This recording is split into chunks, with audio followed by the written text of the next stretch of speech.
السلام علیکم، کیسے ہیں آپ سب؟ ٹھیک ہیں؟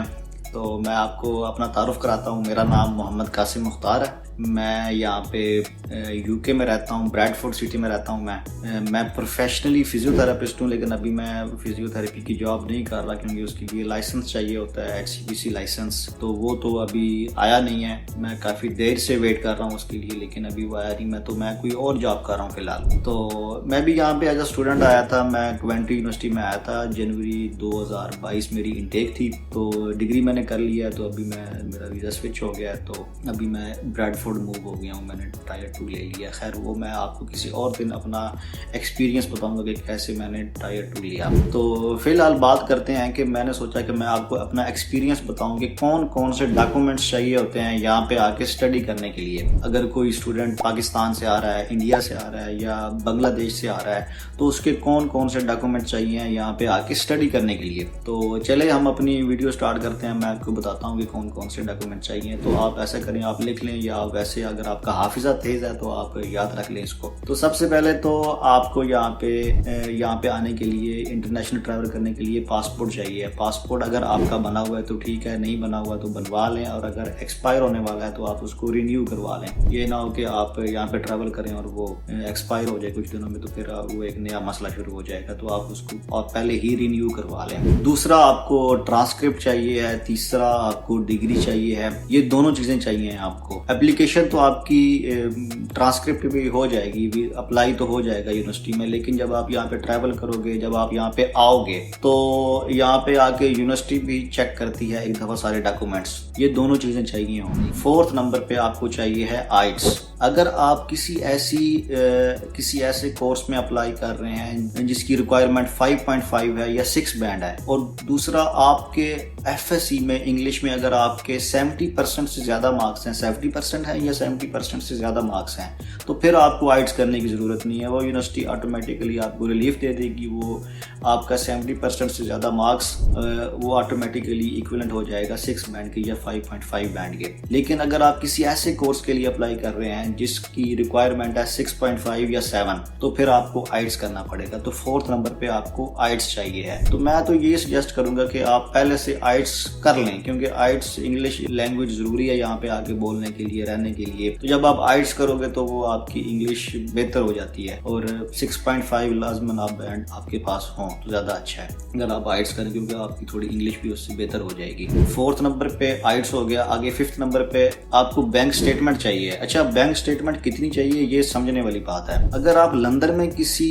کورس میں یا کسی یونیورسٹی میں اپلائی کر رہے ہیں تو اس کے لیے بینک سٹیٹمنٹ اور ہے، اگر آپ آؤٹ آف لندن اپلائی کر رہے ہیں کسی یونیورسٹی میں تو اس کے لیے بینک سٹیٹمنٹ اور ہے۔ اگر آپ سپوز کرو کہ آپ کسی ایسے کورس میں اپلائی کر رہے ہو جس کی 16,000 فیس ہے، 16,000 پاؤنڈ فیس ہے، تو آپ نے 5,000 یا 8,000 پاؤنڈ آپ نے فیس پے کر دی ہے، تو بقایا رہ گئی ہے 8,000 پاؤنڈ۔ اب 8,000 پاؤنڈ پلس 1,334 1334 پاؤنڈز ملٹیپلائی 9 مہینوں کے لیے یہ پیسے چاہیے ہوتے ہیں۔ 12 مہینے سے ہم اس کو ملٹیپلائی نہیں کرتے، 9 مہینوں سے ملٹیپلائی کرتے ہیں۔ تو 1,334 ملٹیپلائی 9، تو جتنی یہ اماؤنٹ آئے گی وہ، اور پلس جو آپ کی فیس رہ گئی ہے وہ، یہ آپ نے اتنے اس کے ایکویلنٹ پاکستانی پیسوں میں یا انڈین پیسوں میں آپ نے اپنے بینک میں رکھوانے ہیں۔ 28 دن کنزیکٹیو وہ پڑے رہیں گے، تو اس کے بعد وہ اسٹیٹمنٹ میچور ہوگی اور آپ اس کو یوز کر سکتے ہیں۔ اور لیکن اگر آپ آؤٹر آف لندن میں کسی ایسی یونیورسٹی میں جو لندن سے باہر ہے، جو مانچسٹر میں ہے، جو برمنگم میں ہے، جو کسی کنٹری میں ہے، تو اس کے لیے آپ کو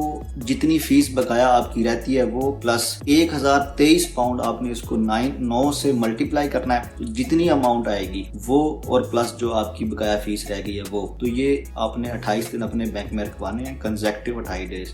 آپ نکلوا نہیں سکتے اس سے، اگر نکلوائیں گے تو پھر وہ شروع سے سٹارٹ ہو جائے گا۔ تو 28 دن کنزیکٹیو آپ نے یہ پورے کرنے ہیں، اس کے بعد آپ اپلائی کر سکتے ہیں۔ تو جب آپ آئٹس یونیورسٹی کو دے دو گے، آپ فیس پے کر دو گے، آپ بینک سٹیٹمنٹ بھیج دو گے، اس میں ایک ڈاکومنٹ اور بھی چاہیے ہوتا ہے، SOP لکھنا ہوتا ہے کہ اگر آپ نے کوئی ایسا کورس چوز کیا ہے، کوئی بھی کورس چوز کیا ہے، تو وہ یونیورسٹی کہتی ہے کہ آپ نے یہ کورس کیوں کیوں چوز کیا ہے، یہ کورس آپ کو کیسے فائدہ دے گا، تو وہ آپ نے اس کورس کے بارے میں سارا کچھ لکھنا ہے کہ یہ میری پریویس ڈگری یہ ہے، میری اب یہ مجھے ایسے فائدہ پہنچائے گا، یہ مجھے فیوچر کریئر میں میرا ایسے ہے، یہ سارا کچھ آپ نے ایس او پی میں لکھنا ہے۔ تو یہ آپ جس کنسلٹنٹ سے اپلائی کر رہے ہوتے ہیں تو وہ بھی آپ کو ایس او پی لکھ کے دے دیتے ہیں، یا آپ خود بھی لکھ لیں اگر آپ خود لکھ سکتے ہیں تو یہ بھی ایک ریکوائرمنٹ ہوتی ہے یونیورسٹی کی، ڈاکومنٹ چاہیے ہوتا ہے۔ اس کے علاوہ آپ نے فیس پے کر دی، بینک اسٹیٹمنٹ ہوگی، سارا کچھ ہو گیا۔ جب آپ یہ ساری آپ ان کی یہ ریکوائرمنٹس میٹ کر لو گے یونیورسٹی کی، تو پھر آپ کو وہ کیش لیٹر ایشو کرے گی۔ تو جب کیش لیٹر وہ ایشو کرے گی تو وہ ایک میجر ڈاکومنٹ ہے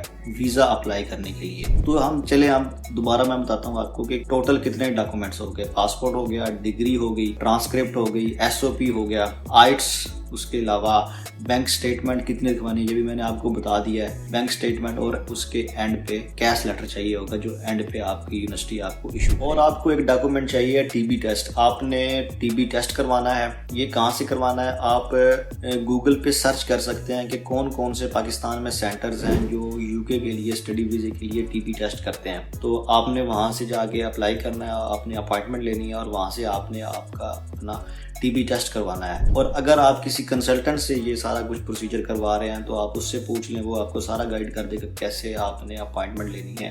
لیکن یہ یاد رکھیں کہ کروانا آپ نے صرف انہی سینٹر سے ہے جو یہ صرف یو کے لیے ٹی بی ٹیسٹ کرتے ہیں، کسی عام دوسری لیب سے نہیں کروانا۔